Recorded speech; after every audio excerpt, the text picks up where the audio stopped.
रात का समय था। নতুন নতুন ভিডিও দেখতে आसमान চাইলে में काले লাইক बादल করো, घिर आए थे সাবস্ক্রাইব করো, कमेंट और করো। दूर दूर तक बिजली गरज रही थी। ठंडी हवा के झोंकों के साथ बारिश के आने का संकेत साफ महसूस हो रहा था।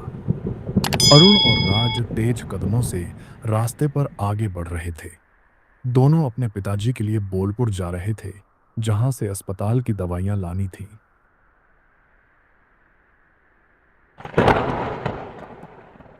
लगता है अब बारिश आने ही वाली है।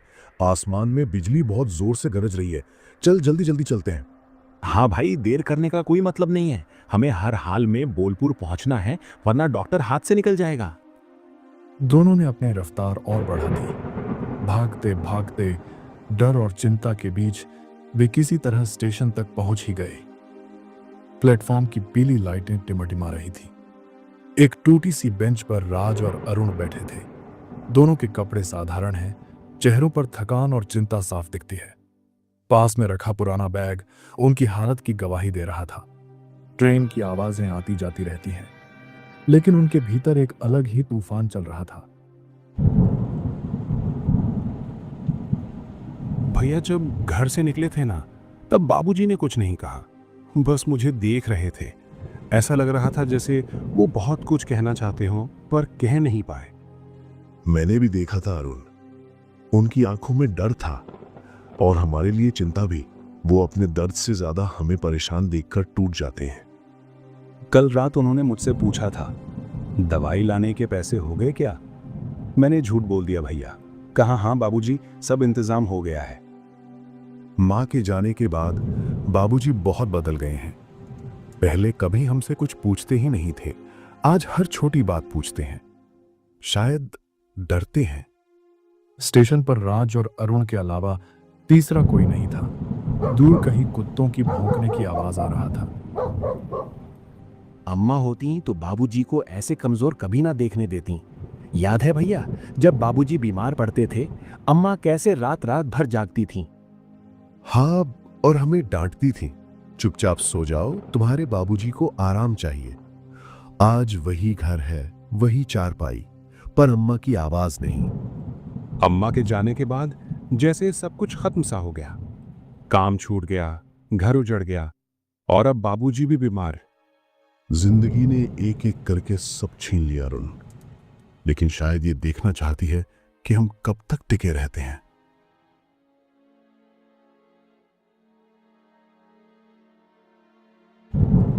भैया, कभी कभी खुद से सवाल करता हूं, क्या हमसे कोई गलती हो गई? इतना सब एक साथ क्यों टूट पड़ा? गलती हमारी नहीं है अरुण। कुछ दुख बिना वजह आते हैं और इंसान को मजबूत बना जाते हैं। मजबूत बनने की ताकत भी तो कहीं से आनी चाहिए भैया। काम नहीं है, पैसे नहीं है और जिम्मेदारियां बढ़ती जा रही हैं। मैं जानता हूं, जब हर जगह से नहीं सुनते हैं ना, तो आदमी अंदर से खाली हो जाता। मैं समझ गया भैया, वो कल कभी नहीं आएगा। मुझे गुस्सा आता है, लेकिन कुछ कर नहीं पाता। बस यही सोचता हूं, अगर बाबूजी ठीक हो जाएं, तो सब कुछ सह लेंगे।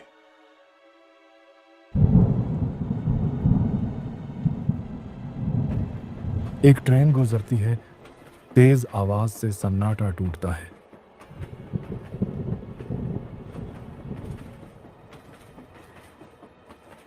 भैया, डॉक्टर ने जो बीमारी बताई है वो मामूली नहीं है। अगर दवाई समय पर ना मिली तो। ऐसा मत सोच अरुण, डर से बीमारी और बढ़ती है। हमें हिम्मत रखनी होगी। राज और अरुण अब भी उसी बेंच पर बैठे थे। समय जैसे रुक सा गया हो। घड़ी की सुइयां आगे बढ़ रही थी, लेकिन ट्रेन का कोई नामो निशान नहीं। अरुण, पूरे 2 घंटे बीत गए। अब तक तो ट्रेन आ जानी चाहिए थी। कुछ गड़बड़ है क्या? हाँ भैया, इतनी देर होना ठीक नहीं लग रहा। ना कोई अनाउंसमेंट, ना कोई खबर। कहीं ऐसा तो नहीं? चल काउंटर पर पूछ लेते हैं। यूं बैठे रहने से कुछ नहीं होगा। दोनों उठते हैं, थके हुए कदमों से टिकट काउंटर की ओर बढ़ते हैं। काउंटर के पीछे एक अधेड़ उम्र का स्टेशन मास्टर फाइलों में उलझा बैठा था। सर, बोलपुर जाने वाली ट्रेन कब तक आएगी? बोलपुर बोलपुर जाने वाली ट्रेन तो 2.5 घंटे पहले ही निकल गई। क्या 2.5 घंटे पहले? पर हमें तो बताया गया था कि यही ट्रेन आएगी। सर, क्या सच में ट्रेन चली गई? हमें बोलपुर पहुंचना बहुत जरूरी है। वहां अस्पताल है सर, हमारे पिताजी बहुत बीमार हैं। राज आगे बढ़कर लगभग गिड़गिड़ाते हुए बोलता है।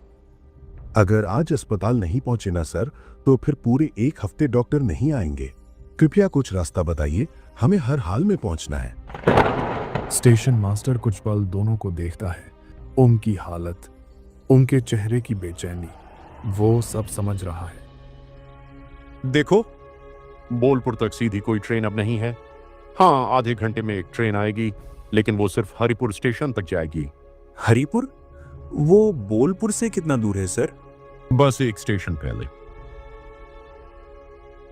भाई चलो वहीं तक चलते हैं। हरिपुर से ऑटो ले लेंगे, एक स्टेशन ही तो है। हाँ भैया, अब और कोई रास्ता भी नहीं है। दोनों स्टेशन मास्टर को धन्यवाद कहते हैं और वापस बेंच की ओर बढ़ जाते हैं। हरिपुर स्टेशन, रात के समय तो वहां कोई खास भी नहीं रहता। भगवान इन लड़कों की मदद करे।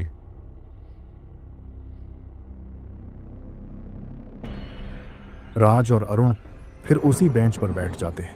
अब उनकी आंखें लगातार पटरियों की तरफ लगी हैं।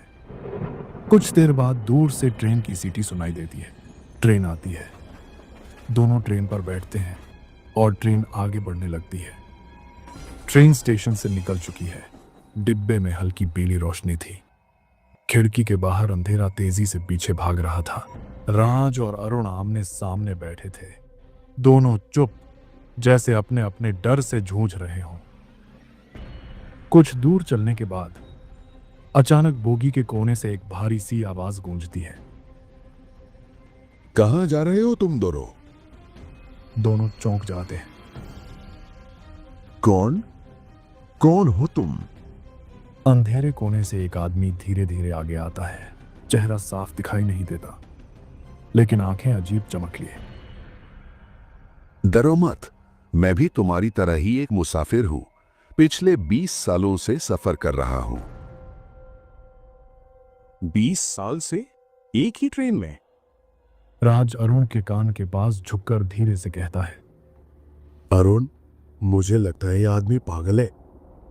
आदमी की नजर सीधी राज पर टिक जाती है। मैं पागल नहीं हूं, मैं बस इस ट्रेन की हकीकत बता रहा हूं। यह सुनते ही दोनों चुप हो जाते हैं। डर उनके चेहरों पर साफ झलकने लगता है। आप क्या कहना चाहते हैं? इस ट्रेन में हर मुसाफिर अपनी मजबूरी लेकर चढ़ता है। कोई इलाज के लिए, कोई पैसे के लिए, कोई भागने के लिए, और कुछ हमेशा के लिए। राज और अरुण एक दूसरे की ओर देखते हैं। डिब्बे की हवा भारी हो जाती है। कुछ पल बाद ट्रेन की आवाज के बीच सब कुछ सामान्य सा लगने लगता है। अरुण अचानक इधर उधर देखता है। भैया, अरे वो आदमी कहां चला गया? अभी तो यहीं खड़ा था। सच में यहां तो कोई नहीं है। कहीं वो आदमी ट्रेन से कूद तो नहीं गया? नहीं अरुण, इतनी तेजी में कोई कूद नहीं सकता। कुछ तो गड़बड़ है। पर अब हम क्या कर सकते हैं भैया? हमें हर हाल में बोलपुर पहुंचना है। कुछ देर बाद ट्रेन एक छोटे से स्टेशन पर रुकती है। प्लेटफॉर्म पर सन्नाटा था। एक पुलिस वाला डिब्बे में चढ़ता है। वह राज और अरुण को देखकर अचानक रुक जाता है। अरे, तुम दोनों कहां जा रहे हो? सर, हम अस्पताल जा रहे हैं। सर, अभी थोड़ी देर पहले इस डिब्बे में एक आदमी था, अजीब सी बातें कर रहा था। पुलिस का चेहरा सख्त हो जाता है। क्या तुम दोनों ने उसे देखा है? क्यों सर? कौन था वो आदमी? वो आदमी आज से 20 साल पहले इसी ट्रेन में चाय बेचा करता था। राज और अरुण सन्न रह जाते हैं। एक रात कुछ डाकुओं ने इस ट्रेन में डाका डाला था। वो चाय वाला उन्हें रोकने गया। डाकुओं ने उसी ट्रेन में उसे मार दिया। तब से कहा जाता है, जब भी इस ट्रेन में कोई डाकू चढ़ता है, वही चाय वाला उनकी रक्षा करता है। डिब्बे में सन्नाटा छा जाता है। राज और अरुण के रोंगटे खड़े हो जाते हैं। ठीक है, अब तुम दोनों जा सकते हो, लेकिन याद रखना मुसीबत अभी खत्म नहीं हुई है। क्या मतलब है सर? इस ट्रेन से ज्यादा डरावना सफर हो सकता है हरिपुर से बोलपुर तक का। लेकिन सर, हमें हर हाल में अस्पताल पहुंचना है। अगर देर हो गई तो डॉक्टर हाथ से निकल जाएगा। ठीक है, तुम दोनों रात भर हरिपुर स्टेशन पर रुक जाना, सुबह होते ही निकल जाना। पुलिस ट्रेन से उतर जाता है। ट्रेन फिर से आगे बढ़ने लगती है। राज और अरुण खामोशी से बैठे रहते हैं। खिड़की के बाहर अंधेरा और गहरा हो चुका था। उनके दिलों में सवाल गूंज रहा था। आखिर हरिपुर स्टेशन पर उनका क्या इंतजार कर रहा है?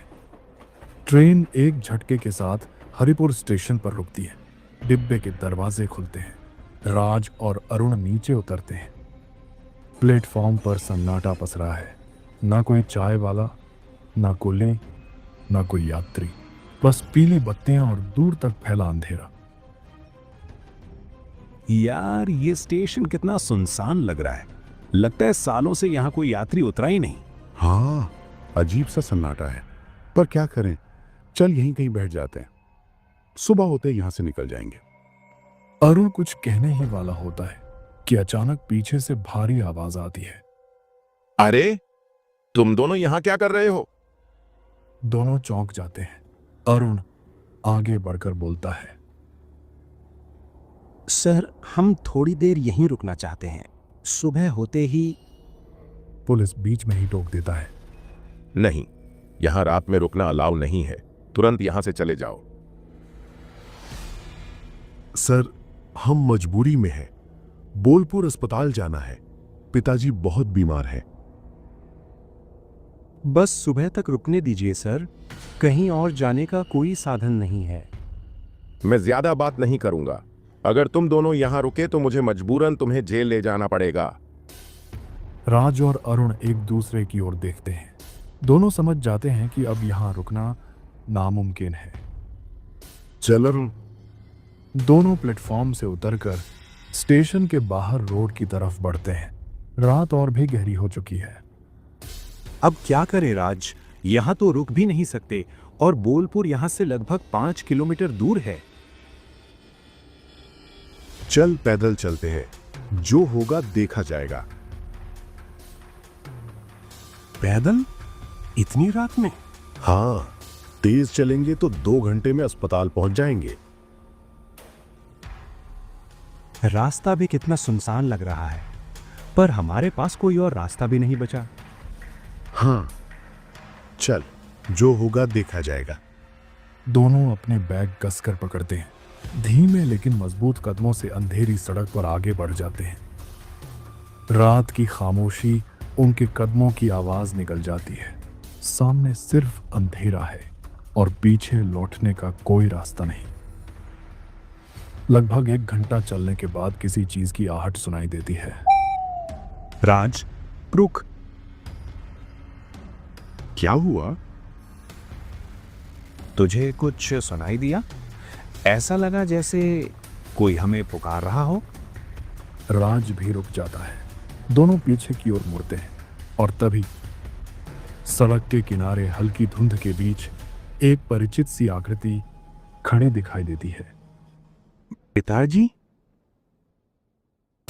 पिताजी, आप यहां क्या कर रहे हैं और आप यहां पहुंचे कैसे? बेटा, अब हम नहीं रहे। दोनों भाई जैसे सांस लेना भूल जाते हैं। जो तुम देख रहे हो वो मैं नहीं, मेरी परछाई है। नहीं, ऐसा नहीं हो सकता। आप तो घर में हैं, हम तो आपके लिए दवाई लेने जा रहे हैं। बाबूजी, हम आपको छोड़कर नहीं आए, हम वापस आने वाले थे। मुझे पता है बेटा, मुझे सब पता है। तुम दोनों ने जो किया वो किसी दवाई से कम नहीं। राज, तू हमेशा अपने छोटे भाई की ढाल बनकर खड़ा रहा, और अरुण, तू हमेशा हालात से लड़ता रहा बिना शिकायत किए।